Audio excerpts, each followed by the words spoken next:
we are going to play a new game Brad came up with right off the top of his beautiful head. Blackjack Brad. Don't give me that much credit. Okay. I don't know where he got it, but I'm really excited about it. We are going to play the game comes in 2 segments. The first is called Contenders or Pretenders. The next is called Panic or Patience. And Brad, would you go on to explain exactly how you'd like me to play this game? Okay, I sure will. So what we're going to do is we're going to take the top teams in every division, and we're going to look at their start and see if they are legitimate contenders. Not necessarily, we're not going to say for the World Series. Not yet. At this point, we're going to say contenders for a playoff spot. Or are they pretenders? Is it just a hot start and then they're going to fall off like a lot of teams typically do, especially this time of year? And then we're going to go and we're going to go to the bottom of the standings or the middle for teams that haven't really started the way that we thought they should, or even they thought they should, right? And we're going to play a game called Panic or Patience. Should these teams hit the panic button, and do they need to make some moves to right some wrongs, to fix some holes, or do we just need to have patience and let things figure themselves out and they'll be fine come May and June? Okay, but we're going to start with contenders or pretenders. First things first, Brig. The Rays are 19-3. One of the hottest starts in Major League Baseball history. They've won 5 in a row, 7-3 in their last 10, with a plus 88 run differential, and obviously sitting at the top of their division. Contender or pretender? Contender. I would say contender too. They're better than I thought they were going to be, but they're still really I think even if they fall off, they've started hot enough that we've seen who they are. They have a lot of talent, really deep team. I think they're contenders too. Yeah, sure. That's how I feel.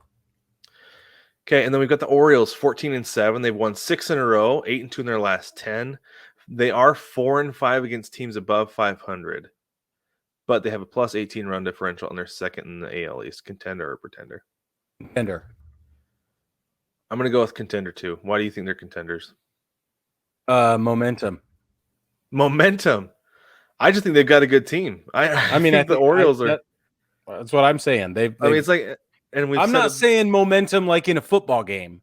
Right. Football momentum and baseball momentum are different. This is like the lineup's working, the pitching is okay, everything's going their way. That's the momentum. Like, don't screw up what's working. Okay. Yeah, and I think that they've figured stuff out. And it is funny, like, despite everything their management has said, like, we're not going to spend because we overachieved last year. No, you've got a good team. Yeah. And maybe you don't need to spend because you've got a good enough team. Yeah, that's what I'm saying. Yeah. There we go. 100% contender right at this point. Okay, let's go. Let's stick with the AL East for just a second. We got the Red Sox, 12-11, 7-3 in their last 10, 9-11 against teams over 500, but they have a plus 11 run differential. Now, they are last in the AL East, but I put them here because A, they're over 500, B, they seem to be overachieving a little bit, and C, because the AL East is just super competitive right now. Yeah. Contender or pretender? Pretender. I'm going to have to agree with you on that. What? They're pretender. You said pretender, right? Yeah, but I can't believe we're on the same page the whole way down. You start disagreeing with me. I think we'll get there soon. No, I think they're pretenders because they have too much that needs to happen for them to continue to win. And we saw glaring holes earlier this year that I think are going to rear their ugly heads again. Agreed. Are going to be continuous problems throughout the season. Okay, let's go to the AL Central. The Twins are 12-10, 4-6 in their last 10, 6-7 against teams over 500, with a plus 12 run differential, and they are first in their division in the AL Central. Contenders. You have them as contenders. Tell me why.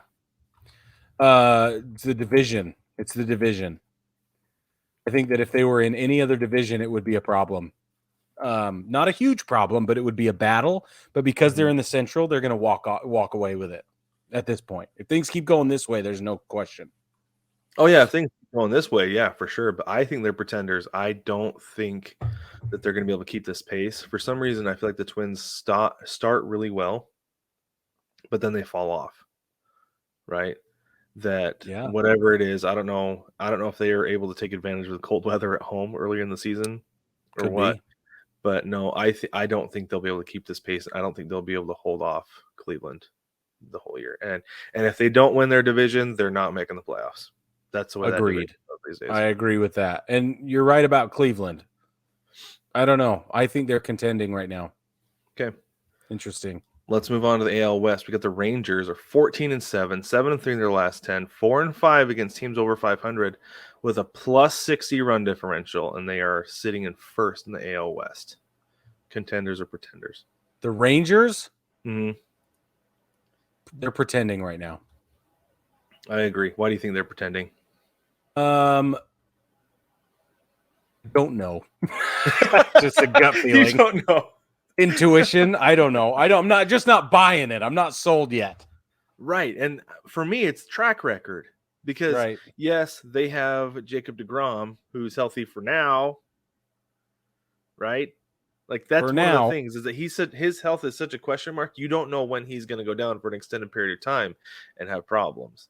Agreed, sir. And I haven't seen, and I know they've got Corey Seager, they've got Marcus Semien, and you got Adolis Garcia who hit 3 home runs in a game over the weekend. Yeah, but we haven't seen anything from Garcia to be like, oh, this is who he is going forward, because he's like pushing 30 at this point.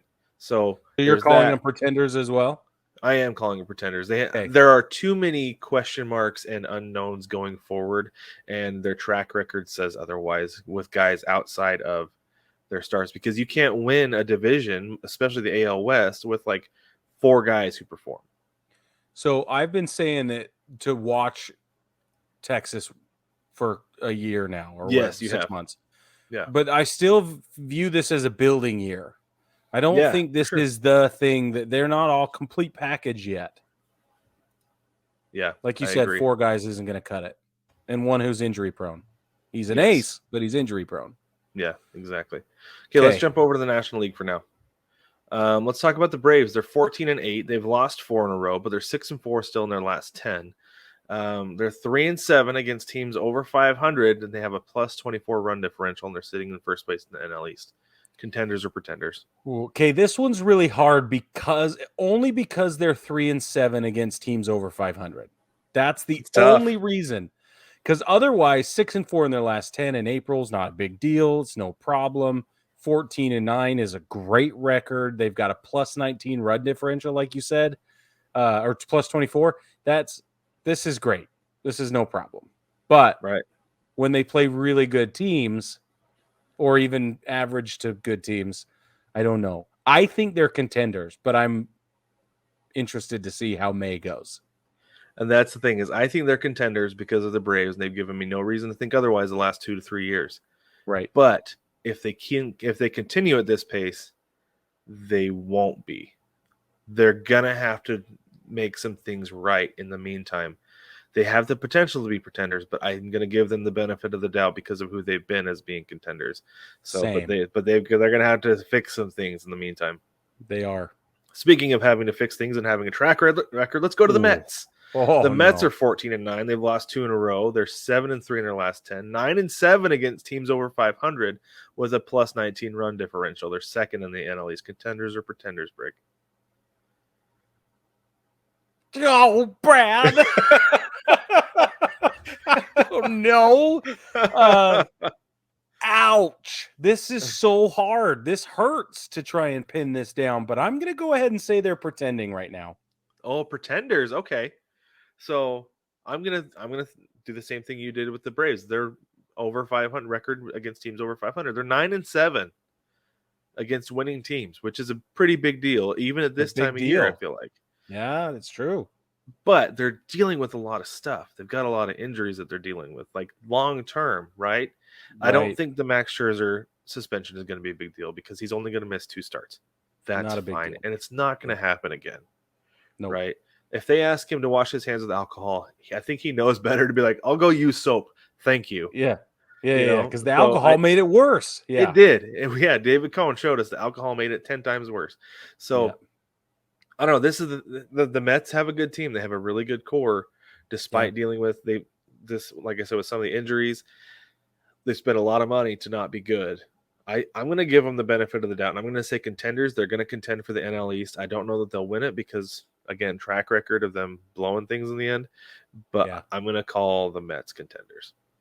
Cool. Okay, this might be the hardest one so far. The Pirates. I know. I'm scared. 16-7. They've won 7 in a row. That is the best winning streak in baseball right now. They're 8-2 in their last 10, 4-2 against teams over 500, plus 25 run differential, sitting on top of the NL Central. And this is the best start for the franchise in 31 years. Contenders or pretenders, Brig? Oh, by the way, they're doing it without O'Neal Cruz. Yeah, I was just going to say that.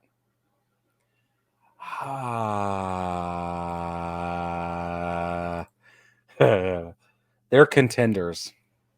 I think so too. I don't think they're pretending. I think they're contending because that's a good team.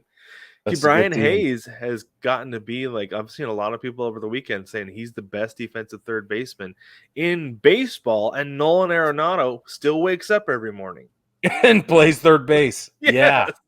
Yeah. So does Devers. Yeah. So does Matt Chapman. Matt Chapman has been killing the Yankees. And he's back. Oh. Matt Chapman is back. He is back. So wherever he's been, we found him. Yeah. Yeah. Brian Hayes is killing it at third base. And so I think they're contending. I think they'll deal, especially in that division. The NL Central, please. There's no reason. If they keep this up. That's what I'm saying. Oh, yeah. If they keep this up, it'll be them and the Brewers at the end of the year. Yeah. But I don't know. I'm going to give them the benefit of the doubt on this and say contenders because, and part of it, I wonder if Captain Kutch. Dude, the only thing that has changed. I know. It's truly one of the only things that has changed. Yeah. Yep. It's crazy. Just crazy. Now I want to ask you this question. If they do compete, let's say they even make it to a wild card spot, does Kutch come back for one more year? No way. No. You don't think they beg him to stay? So they would have to beg him by giving him a lot of money because he said in the past, like when he went to the Phillies, he's like, did you see how much they paid me? Of course I was going to Philly. Right? Right. Like, yeah. I could see them being like, what, you write the check and we'll sign it. Yeah. I think that's what it would take. I think it gets to the point where he's like, I did what I came to do. I helped this team get to the playoffs. Now you guys take it to the next level. Give me a role somewhere in the coaching staff so I can get a ring if that's what it comes to. Okay. But I'm done playing. I think he tries to go out on top and having a great year because he's killing it. He is. I can't remember who it was. Somebody on social media said that Pirates uniform must give him superpowers. Bingo. Because this is vintage McCutchen that we're seeing. It is. It's great. It's early, really. But it's awesome. Yep. Okay, let's go on to the Brewers. Contenders. 15-7, 17 less 10, 10-6 against teams over 500, plus 27 run differential. Second in the division behind the Pirates. Contenders, 100%. Absolutely. They are put together, well coached, everything. Okay, Brewers, contenders. Cubs. Here's a tricky one. 12-9, they've lost 2 in a row. They're 6-4 in their last 10, 6-7 against teams over 500, plus 39 run differential. Blowing out the Dodgers will help with that for sure. And third in the NL Central. Contenders or pretenders? What's in between contender and pretender? What's the middle? There's got to be. There's no middle ground. There's no middle ground. Come on, we're dealing in absolutes here, Brig. I need a middle. Normally I wouldn't do that, but today we're going to deal in absolutes. I think the Cubs are pretending. I do too. They're not supposed to be this good yet, but there are other teams that aren't supposed to be this good. But I don't think that they have. I don't think that they have the talent to sustain this. I think part of it is Patrick Wisdom is playing out of his mind right now, which he's a good player. Don't get me wrong; he could have a career year this year, but I think a lot of their success is going to ride on Cody Bellinger's ability to sustain what he's doing right now, and I don't know if he can. Because he hasn't been the same since the shoulder injury. Okay. Be interesting to watch. Last one with contenders and pretenders. We're going to go to the Diamondbacks. 12-11. They have lost 2 in a row. They actually dropped 3 out of 4 against the Padres. 4-6 in the last 10. 10-10 against teams over 500. But they are sitting in first in the NL West. Contenders or pretenders? They're pretending right now. Yeah. They're doing a great job, but they're pretending. Yeah. They are. Zach Gallen cannot carry that team every 5 days on his own. Corbin Carroll is a great player. Got called up. They have him batting third in the lineup, and that dude is everything they build him for. I got to watch him in person this weekend, and he was absolutely outstanding. The dude can flat out play, but they don't have a lot of guys on that team that can do that. They're going to have to figure out. They got to get Kyle Lewis back and healthy, which he has not proven the last couple of years he can do. They've got Lourdes Gurriel, but that dude's kind of streaky, right? Yeah. I did watch him throw a laser beam from left field, though. I didn't realize his arm was that good. That dude can really huck it. But Ketel Marte has been really consistent the last couple of years, and I don't see it. Unfortunately, I think they'll finish around 500, but they're not going to contend for the West. The potential for everybody else in that division is just too high. I agree with everything you just said, so take that.